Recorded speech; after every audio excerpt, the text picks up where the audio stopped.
प्रिय विद्यार्थियों, स्वागत है एक बार फिर आपका। इस वीडियो में हम एंडोप्लाज्मिक रेटिकुलम के ओरिजिन, उसकी केमिकल कंपोजिशन और उसके क्या क्या फंक्शंस हैं इसके बारे में बात करने वाले हैं। तो सबसे पहले अगर हम बात करें केमिकल कंपोजिशन की, तो जो इलेक्ट्रॉन माइक्रोस्कोपिक स्टडीज़ है उसने ये रिवील किया कि गोल्जी प्लाज्मा मेम्ब्रेन की तरह एंडोप्लाज्मिक रेटिकुलम भी यूनिट मेम्ब्रेन की बनी हुई होती है। मतलब लिपोप्रोटीनियस है, ये ट्राइलेमिनर है प्लाज्मा मेम्ब्रेन की तरह। तो डिफरेंस जो है प्लाज्मा मेम्ब्रेन और एंडोप्लाज्मिक रेटिकुलम की जो मेम्ब्रेन है उसमें मुख्यतः जो डिफरेंस है वो एक तो ये कि उससे थोड़ी पतली होती है, थिन होती है। 50 से 60 एंगस्ट्रॉम उसकी थिकनेस है, जबकि प्लाज्मा मेम्ब्रेन की थिकनेस जो है 75 टू 100 एंगस्ट्रॉम है। दूसरा बेसिक डिफरेंस जो है, इसके अंदर लेस कोलेस्ट्रॉल होता है as compare to plasma membrane.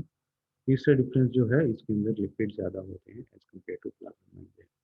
तो ये तीन मुख्य फंक्शन हैं जो इसको प्लाज्मा मेम्ब्रेन स्ट्रक्चरली सेम होते हुए भी उससे थोड़ा सा डिफरेंट बनाती है। तो एंडोप्लाज्मिक रेटिकुलम जो है is a double membranous cell organelle, जिसके अंदर जो दो यूनिट मेम्ब्रेन्स हैं ये सेपरेटेड रहती हैं बाय लेस डेंसर इंटरसिस्टर्नल स्पेस। तो इंटरसिस्टर्नल स्पेस उसके अंदर रहता है, जिसके अंदर जो है एक फ्लूइड भरा रहता है, ओपेक फ्लूइड भरा रहता है, जिसकी ओपेसिटी जो है वो वेरिएबल है। जो साइज है इंटरमेम्ब्रेनस स्पेस का, ये वेरी करता है। एंड जो वेसिकल्स हैं, जो बहुत डिस्टेंडेड सेल्स हैं, उनके अंदर जो एक्टिवली एंगेज्ड हैं प्रोटीन सिंथेसिस में, जैसे प्लाज्मा सेल्स हैं, गोबलेट सेल्स हैं, इसका जो वो स्पेस होता है वो 70 से 100 माइक्रोन तक जो है इसका वो थिकनेस इसकी हो सकती है। साइटोकेमिकल स्टडीज ने ये शो किया है कि इसके अंदर more lipids to protein in SCR than RER। तो SCR की अंदर ज़्यादा लिपिड होते हैं as compared to RER। SCR जो होती है is more with sphingomyelin and cholesterol. तो दूसरा जो डिफरेंस है SCR और RER में, कि SCR के अंदर स्फिंगोमाइलिन और कोलेस्ट्रॉल वो ज़्यादा होता है। जो RER है उसके अंदर अबाउट 30 टाइप्स ऑफ प्रोटीन्स होते हैं, ठीक है, जो एंजाइम रिलेटेड जो एक्टिविटी, सिंथेटिक एक्टिविटीज़ हैं उसके साथ एसोसिएटेड है। तो जो एंजाइम्स इनके अंदर इन्वॉल्व रहते हैं वो है सिंथेटेज। जो सिंथेटेज है it's involve in biosynthesis of triglycerides, phospholipids, glycolipids and plasmalogens. Fatty acids, steroids, इन सब के सिंथेसिस में ये जो है इससे रिलेटेड जो एंजाइम्स है वो इसके अंदर प्रेजेंट होते हैं। NADH cytochrome series reductase enzyme जो है वो इसकी सिंथेटिक के साथ एसोसिएटेड रहती है। Glucose 6 phosphatase, magnesium activated ATPase, nucleotide diphosphatase. इसके अतिरिक्त जो है uridine, guanosine and inosine diphosphatase, जो UDP, GDP और IDP को हाइड्रोलाइज करने में यूज होते हैं। ये सारे एंजाइम्स जो हैं ये इसके अंदर उपस्थित होते हैं। इसका जो ओरिजिन है, उसका मोस्ट एक्सेप्टेड जो व्यू है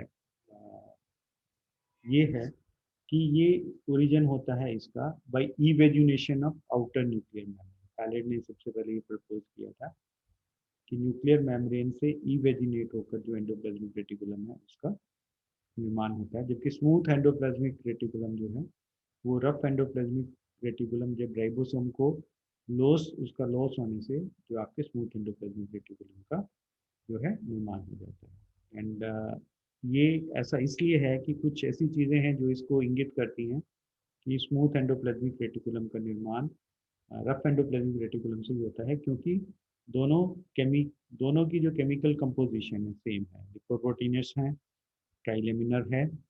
दूसरा जो इंटरसिस्टर्नल स्पेस है एंडोप्लाज्मिक रेटिकुलम का is continuous with perinuclear space. तो न्यूक्लियस के चारों तरफ वाला स्पेस जो है वो उसके साथ कॉन्टिन्यू रहते हैं। And both RER and ectokaryotheca, तो एक्टोकैरियो न्यूक्लियस के आउटर मेम्ब्रेन और जो आपके रफ एंडोप्लाज्मिक हैं, they are studded with ribosome. Ribosome इसके साथ जो है वो आपके उससे स्टडी करती है। तो ये कुछ पॉइंट्स हैं जो ये इंगित करते हैं। इसके अलावा एक दो और पॉइंट्स हैं जो ये बताते हैं कि जो fluid present in endoplasmic reticulum cisternae के अंदर जो फ्लूइड प्रेजेंट होता है और पेरीन्यूक्लियर स्पेस जो होता है उसके अंदर जो फ्लूइड प्रेजेंट है वो सिमिलर नेचर के होते हैं। और नेक्स्ट जो पॉइंट है कि derivation of smooth endoplasmic reticulum from rough endoplasmic reticulum is further prove use of radioactive amino acid. तो रेडियोएक्टिव अमीनो एसिड यूज करते हुए it has been proved that smooth endoplasmic reticulum is formed from rough endoplasmic reticulum. Last में अगर हम इसके functions की बात करें तो functionally endoplasmic reticulum is very important organism. कुछ फंक्शंस ऐसे हैं जो स्मूथ एंडोप्लाज्मिक रेटिकुलम और रफ एंडोप्लाज्मिक रेटिकुलम दोनों परफॉर्म करते हैं, और कुछ फंक्शंस ऐसे हैं जो केवल स्मूथ एंडोप्लाज्मिक रेटिकुलम परफॉर्म करती है और कुछ फंक्शंस ऐसे हैं जो केवल रफ एंडोप्लाज्मिक रेटिकुलम परफॉर्म करती है। तो सबसे पहले हम ऐसे फंक्शंस की बात करें जो दोनों एंडोप्लाज्मिक रेटिकुलम्स यानी कि स्मूथ एंडोप्लाज्मिक रेटिकुलम और रफ एंडोप्लाज्मिक रेटिकुलम परफॉर्म करती हैं।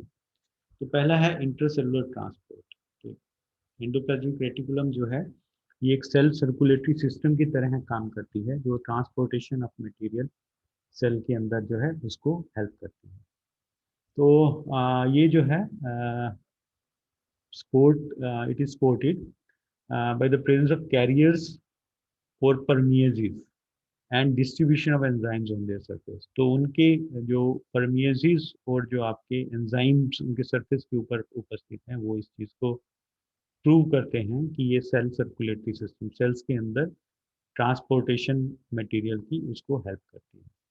बेनेट ने सजेस्ट किया कि जो मेम्ब्रेन है इसके अंदर फ्लो जो होता है it's due to membrane flux जिसके अंदर जो material synthesized at one point is broken at some other point. Essner और नोविकोफ ने ये सजेस्ट किया कि डायरेक्शनल फ्लो ऑफ मटेरियल जो होता है वो इस प्रकार से होता है, रफ एंडोप्लाज्मिक रेटिकुलम से स्मूथ एंडोप्लाज्मिक रेटिकुलम से गोल्जी बॉडी से प्राइमरी लाइसोसोम से एक्सोसाइटोसिस से द्वारा सेल से बाहर। इस प्रकार से उसने जो है मूवमेंट ये प्रपोज किया कि कोशिका के अंदर मटेरियल का मूवमेंट इस प्रकार से होता है। और इस प्रकार जो प्रोटीन है जो उनकी फाइनल साइट है प्रोटीन सोर्टिंग, यहाँ जो प्रोटीन ट्रैफिकिंग बोलते हैं जिसे हम, ये प्रोटीन्स को डायरेक्ट करती है इस तरह इस प्रोसेस के द्वारा। और continuity of endoplasmic reticulum with plasma membrane and nuclear membrane या दोनों के साथ ये इंडिकेट करती है कि जो मेम्ब्रेन फ्लो है में be active in this region. तो जहाँ पे प्लाज्मा मेम्ब्रेन के साथ और न्यूक्लियर मेम्ब्रेन के साथ ई आर एसोसिएटेड है उनके अंदर जो है आपके फ्लो जो होता है वो इंडिकेट करता है कि ट्रांसपोर्टेशन हो रहा है। दूसरा इनका फंक्शन है दोनों का इस साइटोस्केलेटन के रूप में काम करते हैं। जैसे शुरू में ही हमने बात की थी ये साइटोप्लाज्मिक रेटिकुलर सिस्टम का एक पार्ट है। तो एक साइटोस्केलेटन की तरह कार्य कर ये मैकेनिकल सपोर्ट और डेफिनेट शेप जो है कोशिका को वो प्रोवाइड करने का कार्य करते हैं। इसके अलावा जो नेक्स्ट जो फंक्शन है वो है इनका एज सेग्रीगेशन ऑपरेटर्स। तो एंडोप्लाज्मिक रेटिकुलम जो है सेग्रीगेशन ऑपरेटर्स की तरह भी काम करती है जो साइटोप्लाज्म को दो कंपार्टमेंट्स में डिवाइड करती है, one lying with the endoplasmic reticulum and other between the endoplasmic reticulum cisternae. तो एंडोप्लाज्मिक रेटिकुलम जो है ये रेगुलेट करती है exchange of material between these compartments. In compartments में एक्सचेंज को रेगुलेट करती है। ये जो है ट्रांसपोर्टेशन डिफ्यूजन के द्वारा भी हो सकता है या एक्टिव ट्रांसपोर्ट के द्वारा भी हो सकता है। तो इससे फ़ायदा क्या होता है, ये फैसिलिटेट करती है लार्ज सरफेस एरिया प्रोवाइड करती है, लगभग 11 मीटर स्क्वायर पर ऑफ लीवर सेल। तो एक लीवर सेल की पर एक जो सेल सरफेस है उसके अंदर 11 मीटर स्क्वायर सरफेस एरिया जो है वो एंडोप्लाज्मिक रेटिकुलम प्रोवाइड करती है जिसके द्वारा जो है एक्टिव ट्रांसपोर्ट या पैसिव ट्रांसपोर्ट द्वारा एक्सचेंज ऑफ मटेरियल हो सकता है। तीसरा नेक्स्ट जो फंक्शन है इसका वो है प्राइमरी लाइसोसोम्स का निर्माण करना जिसके अंदर बहुत सारे हाइड्रोलिटिक एंजाइम्स जो होते हैं वो उपस्थित होते हैं। फिफ्थ फंक्शन जो दोनों एंडोप्लाज्मिक रेटिकुलम परफॉर्म करती हैं वो है सिंथेटिक एक्टिविटी जिसमें 30 टाइप्स के जो एंजाइम्स हैं मेनली सिंथेटेजेस जो होते हैं जो वेरियस बायोमॉलिक्यूल्स उनकी सिंथेसिस के लिए जरूरी होते हैं उन एंजाइम्स वो एंजाइम्स जो हैं वो एंडोप्लाज्मिक रेटिकुलम के द्वारा स्रावित होते हैं। तो बहुत सारी एंजाइम एक्टिविटी और सेलुलर मेटाबॉलिज्म में एंडोप्लाज्मिक रेटिकुलम इन्वॉल्व रहती है। नेक्स्ट फंक्शन है प्लाज्मोडेस्माटा। तो एंडोप्लाज्मिक रेटिकुलम जो है वो सिंपल या ब्रांच ट्यूबुलर एक्सटेंशन डेस्मोटिब्यूल्स का फॉर्मेशन करती है, और ये जो पास करती हैं प्लाज्मोडेस्माटा के through and connect the endoplasmic reticulum element of the adjoining plant cell. तो एडजॉइनिंग प्लांट सेल्स के जो हैं प्लाज्मोडेस्माटा के थ्रू एक दूसरे के साथ ये जो एक्सचेंज दो सेल्स के बीच में मटेरियल एक्सचेंज करने में हेल्प करते हैं। स्टोरेज का कार्य भी करती है एंडोप्लाज्मिक रेटिकुलम। जो मेटाबॉलिक प्रोडक्ट हैं उनको स्टोरेज करने का कार्य भी दोनों प्रकार की एंडोप्लाज्मिक रेटिकुलम करती है। नेक्स्ट जो इनका फंक्शन है वो है transportation of genetic information. Endoplasmic reticulum जो है एक पैसेज की तरह कार्य करता है जेनेटिक इंफॉर्मेशन को पास करने का, from nucleus to various cell organelles. तो न्यूक्लियस से लेकर जो दूसरी सेल ऑर्गेनेलिज हैं उन तक जो जेनेटिक इंफॉर्मेशन है उसको पास करने का कार्य भी जो है आपके एंडोप्लाज्मिक रेटिकुलम करता है।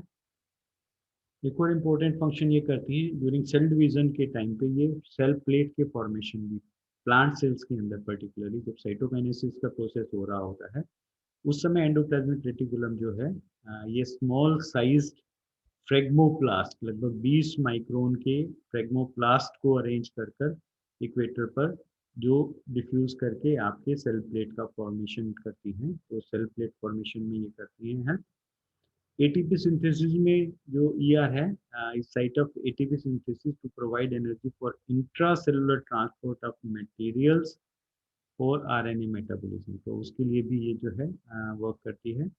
एंडोप्लाज्मिक रेटिकुलम जो है वो नॉर्मल एम्ब्रियोनिक डेवलपमेंट में भी हेल्प करती है कि जो आपके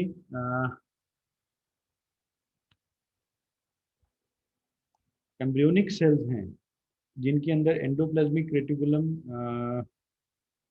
उनके notochord formation of notochordal fibrous sheets जो हैं there is formation of large number of ER elements. तो उसके फॉर्मेशन से पहले जो है आपके बहुत सारे इनका फॉर्मेशन होता है। तो एम्ब्रियोनिक डेवलपमेंट में ये रिवील करता है कि ये इनका न केवल एम्ब्रियोनिक डेवलपमेंट में बट सेल डिफ्रेंशिएशन में भी ये इंपॉर्टेंट रोल प्ले करती है। फोटो रिसेप्शन में ये जो है इंपॉर्टेंट रोल प्ले करती हैं। जो पिगमेंटेड एपिथेलियल सेल्स हैं रेटिना की वो फोटो रिसेप्टर की तरह कार्य करती है। तो ये एक और इनका फंक्शन है जो आपको दोनों प्रकार की एंडोप्लाज्मिक रेटिकुलम्स करती हैं। और कुछ फंक्शंस ऐसे हैं जो केवल आर ई आर करती है और कुछ फंक्शंस ऐसे हैं जो केवल एस ई आर करती है। तो पहले हम ऐसे फंक्शंस देखते हैं जो केवल आर ई आर करती है। तो पहला उसका फंक्शन है प्रोटीन सिंथेसिस। जैसे पैलेंट ने 1951 में सबसे पहले रिपोर्ट किया था कि जो there is direct and close correlation between RNA content and microsomal जो फ्रैक्शन है। तो रेट ऑफ प्रोटीन सिंथेसिस के साथ इसका बिल्कुल डायरेक्ट रिलेशनशिप है। जो आर ई आर है वो प्रोवाइड्स दो डायमेंशनल जो आपके अरेंजमेंट है and increases up to 5 to 6 times the rate of protein synthesis. तो अगर राइबोसोम्स साइटोप्लाज्म में सस्पेंड होकर प्रोटीन सिंथेसिस कर रहे हैं और एक एंडोप्लाज्मिक रेटिकुलम के साथ एसोसिएट होकर प्रोटीन सिंथेसिस कर रहे हैं, तो आर ई आर वाले राइबोसोम्स जो है प्रोटीन सिंथेसिस की रेट को कम से कम 5 से 6 गुना बढ़ा देते हैं। एक और इम्पोर्टेंट जो है इसका कि it's involve in synthesis of proteins for intracellular use. जैसे हीमोग्लोबिन जो है उसका इज ऑल्सो उसका जो है होता है। इसके अलावा they also play important role in synthesis of protein of extracellular use. जैसे ट्रिप्टोकोलेजन है, हीमोग्लोबिन और ट्रिप्टोकोलेजन इनका भी जो निर्माण है उसमें ये आर हेल्प करती है। और ये is also probably helps in collection and transportation of synthesized protein. तो ये जो सिंथेसाइज्ड प्रोटीन्स हैं उसको ट्रांसपोर्टेशन का कार्य भी आपकी आर ई आर करती है। दूसरा जो फंक्शन है इनका वो है फॉर्मेशन ऑफ न्यूक्लियर एनवेलप। तो ये सबसे पहले पोर्टर एंड मैकेडो ने सजेस्ट किया था कि जो न्यूक्लियर मेम्ब्रेन है ये सेल साइकिल के टाइम पे छोटे छोटे फ्रेगमेंट्स में टूट जाती है और ये छोटे फ्रेगमेंट्स ईआर से मर्ज कर जाते हैं। परंतु वापस जब न्यूक्लियर मेम्ब्रेन का फॉर्मेशन होना होता है उस समय ईआर से ये छोटे छोटे फ्रेगमेंट्स वापस निकलकर न्यूक्लियर मेम्ब्रेन का निर्माण करते हैं। एक और फंक्शन है कि रफ एंडोप्लाज्मिक रेटिकुलम जो है स्मूथ एंडोप्लाज्मिक रेटिकुलम के इसमें भी हेल्प करती है। तो स्मूथ एंडोप्लाज्मिक रेटिकुलम का निर्माण भी रफ एंडोप्लाज्मिक रेटिकुलम से होता है। नेक्स्ट है फॉर्मेशन ऑफ ट्रांजिशन वेसिकल्स, या जिनको ट्रांसपोर्ट वेसिकल्स बोलते हैं, उनका निर्माण भी जो होती है वो आरईआर के द्वारा होता है, जो प्रोटीन्स को कैरी करते हैं गोल्जी कॉम्प्लेक्स तक, जहाँ पे इनके कंडेंस होकर इनके अंदर जो कुछ स्ट्रक्चरल मॉडिफिकेशन होकर ये कंडेंस्ड सेक्रेटरी वेसिकल्स के रूप में गोल्जी से सेपरेट। एक और लास्ट जो फंक्शन है जो केवल आरईआर परफॉर्म करती है वो है that is packaging of polypeptide into protein. तो ये लास्ट फंक्शन है जो केवल आरईआर ही करती है। इसी तरह से कुछ फंक्शंस ऐसे हैं जो कि स्मूथ एंडोप्लाज्मिक रेटिकुलम करती है। जैसे पहला फंक्शन है इनका लिपिड सिंथेसिस का। तो जैसा हम शुरू से ही बात कर रहे हैं कि जो लिपिड सिंथेसिस में एक्टिव कोशिकाएं हैं, जैसे एडिपोसाइट्स हैं, ट्राइग्लिसरॉल का जो सिंथेसिस जहाँ पे होना होता है, उन कोशिकाओं में स्मूथ एंडोप्लाज्मिक रेटिकुलम जो होता है वो काफ़ी मात्रा में उपस्थित होता है। And it has been proved by using tritiated जो आपके पैलामिटेट है एंड ट्रिशिएटेड जो है आपके ग्लिसरॉल है। स्टीन एंड स्टीन ने ये कंफर्म किया था कि एससीआर जो है वो ट्राइग्लिसराइड सिंथेसिस में हेल्प करता है। स्टेरॉयड हार्मोन जो है उनका सिंथेसिस वो जो है वो स्मूथ एंडोप्लाज्मिक रेटिकुलम करती है। तो amount of SER has been found to be well developed in those cells जो स्टेरॉयड हार्मोन्स की सिंथेसिस में ज़्यादा एक्टिव हैं, उनके अंदर स्मूथ एंडोप्लाज्मिक रेटिकुलम का मात्रा ज़्यादा होती है। जैसे टेस्टोस्टेरोन है उन स्क्रीटिंग सेल में, या जो ईस्ट्रोजन स्क्रीटिंग सेल्स हैं उनके अंदर जो है स्मूथ एंडोप्लाज्मिक रेटिकुलम का नंबर ज़्यादा होता है, which indicates that destroyed destroyed hormones हैं उनके फॉर्मेशन में एसईआर हेल्प करती है। एक और जो फंक्शन स्मूथ एंडोप्लाज्मिक रेटिकुलम करती है वो है ग्लाइकोजिनोलाइसिस के लिए। पोर्टर ने ये रिपोर्ट किया कि ग्लाइकोजन ग्रेन्यूल्स जो हैं वो ज़्यादा कंसिस्टेड होते हैं लिवर सेल्स के अंदर which have well developed SCR. तो उन लिवर कोशिकाओं में जिनके अंदर वेल डेवलप्ड एससीआर है उनके अंदर ग्लाइकोजन ग्रेन्यूल्स कंडेंस होते हैं, ज़्यादा मात्रा में उपस्थित होते हैं।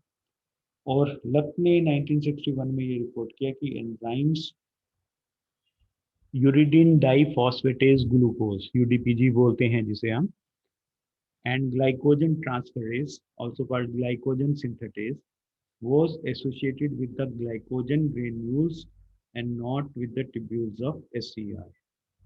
He suggested that SCR is associated with glycogenolysis. तो उन्होंने सबसे पहले ये क्वेश्चन किया कि ग्लाइकोजिनोलाइसिस, तो ग्लाइकोजन का जो ब्रेक डाउन है उसके अंदर भी ये जो है इसमें स्मूथ एंडोप्लाज्मिक रेटिकुलम जो है वो इन्वॉल्व होती है।